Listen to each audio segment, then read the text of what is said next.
player like Nathan Sobey, who is so athletic, and you can just see the energy, the kinetic energy in Sobey. He's emotional.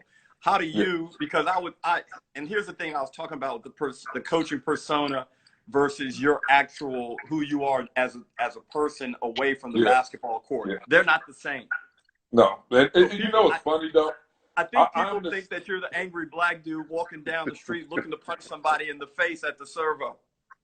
I know. It's so funny because I am the silly one out of my friend group. You know, I am the one crack a lot of jokes. I am, you know, laid back. I'm the one that's going to come help you move.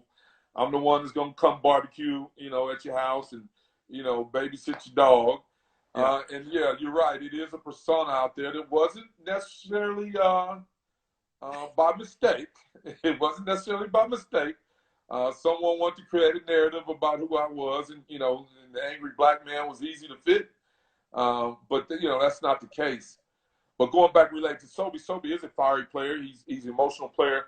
And what I think I do for players like Sobey, okay, is, you know, Matthew Hodgson was one of those guys as well.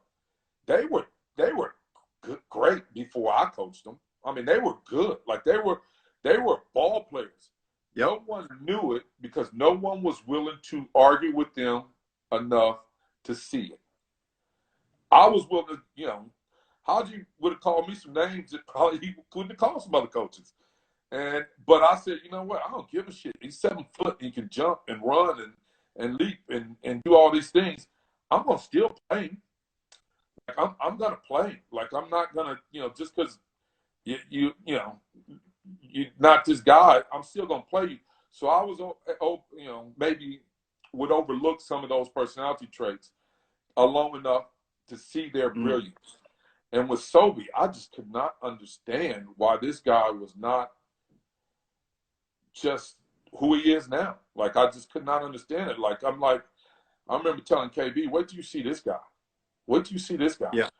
You know, we just got him at, you know, pretty cheap. Wait till you see him. KB couldn't believe it. I mean, he's one of the hardest working, if not the hardest worker we had on the team. Yeah, he was a challenging coach, no question about it. He's a challenging coach.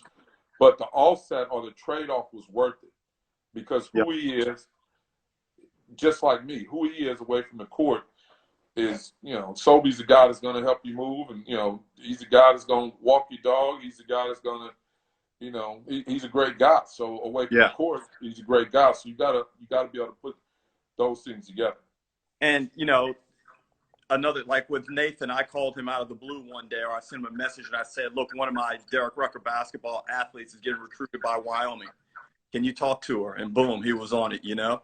And those things, you know, you hear people, and this is a hard thing when you have respect and you like a person or they're your friend and you just hear people tearing them down. And it's like, you know, you can't just sit out there defending the person, you know, like you try and tell people, hey, Sobey is cool. He's good. What you see on court, he's fucking trying to win. All right. That's the way it manifests in him. Yeah. Well, I mean, that's part of the old days. You don't make friends on the court. You know, I'm not, when I played, you wouldn't have liked me at all. I mean, you know, no one liked me, and then as soon as the court was over, hey, man, we good? And if the guy said we good, then we good. Like, cool. If he said, man, get the hell out of here, I was like, all right, you soft. I'm going to go at you even harder next time. So, you know, competitive nature on the court doesn't always determine personality off the court. For the average fan, they only get to see us, you know, 2 hours a week, and they want to have a judgment on who we are as a coach and a player, because that makes them feel better. That makes them, you know, basketball and sport is not life. I mean, if I'm jumping around like I am out there on that court in regular life, I'd have had a heart attack by now.